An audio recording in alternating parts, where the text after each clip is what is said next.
étudions le signe de la fonction affine f de x égale 2x moins 8.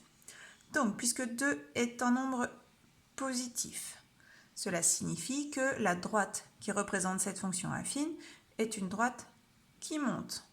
Donc, elle sera d'abord dans les négatifs, puis dans les positifs. Si on fait un petit dessin pour voir, la droite va être croissante, elle sera d'abord négative, passera par 0, puis sera positive. Donc on va traduire ça dans le tableau de signes. Donc de moins l'infini à plus l'infini, elle passe par 0, elle est d'abord négative, puis positive.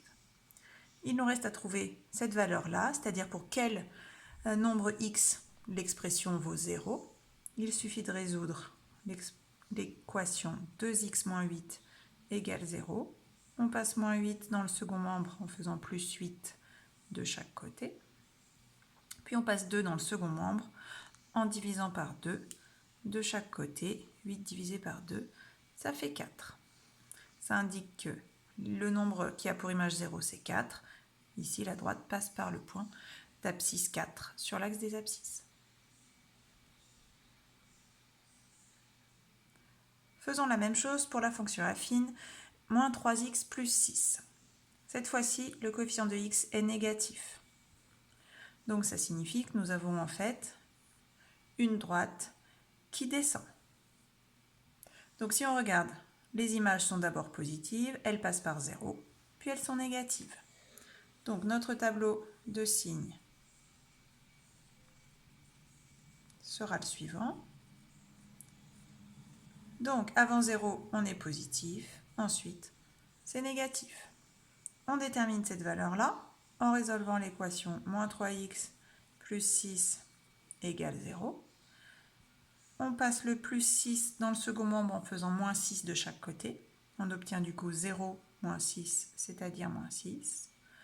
On divise maintenant de chaque côté par moins 3, ce qui fait 2.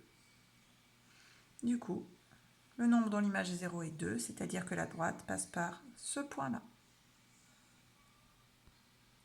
On termine avec la dernière fonction, x-5. Alors elle est plus facile, mais c'est ce qui va nous servir dans le chapitre sur les fonctions polynômes de degré 3.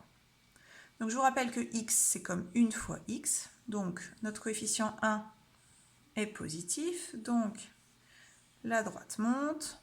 Elle est donc d'abord négative, puis positive.